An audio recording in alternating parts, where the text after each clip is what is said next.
फिरौन की बच्ची को कंगी करते हुए आसिया के हाथ से कंगी गिर जाती है और वो जमीन से कंगी उठाते हुए उसके मुंह से निकलता है बिस्मिल्लाह बिस्मिल्लाह।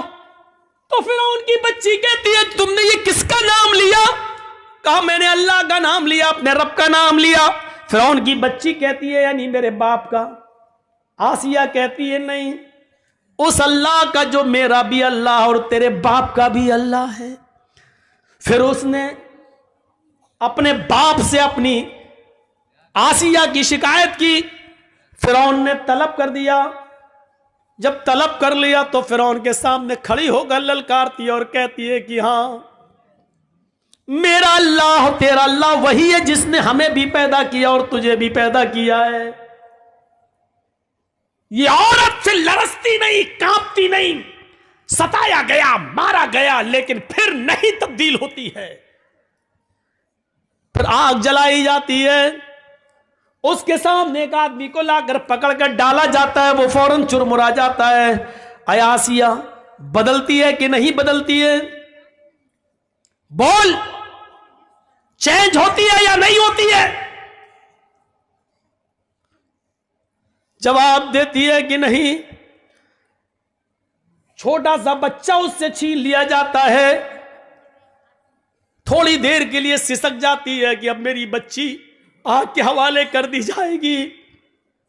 थोड़ी देर के लिए कांप जाती है, लेकिन अल्लाह ने उस बच्ची को कुव्वत गोयाई दी। मां डरो नहीं, हमें जलाया जाएगा, लेकिन ये तकलीफ थोड़ी देर के लिए है। जन्नत की नेमतें हमारा इंतजार कर रही है। मां कूद जाना, छलांग लगा देना।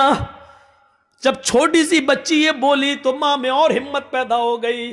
मां को भी जला दिया गया, बच्ची को भी जला दिया गया।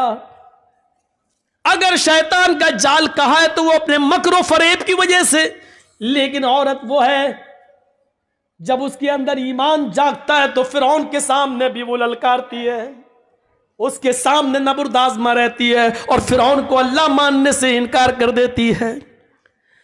औरत में जब ईमान पैदा होता है तो वो आसमा बनती है, और वो आसमा बनती है अबू बकर की साली आयशा की बहन, अबू बकर की बेटी आयशा की बहन और मोहम्मद रसूलुल्लाह की साली। गौर करो, जब उसके बेटे अब्दुल्ला को हज्जाज इब्ने यूसुफ ने तीर मार के जख्मी कर दिया और उसकी गर्दन काट दी और काबे की दीवार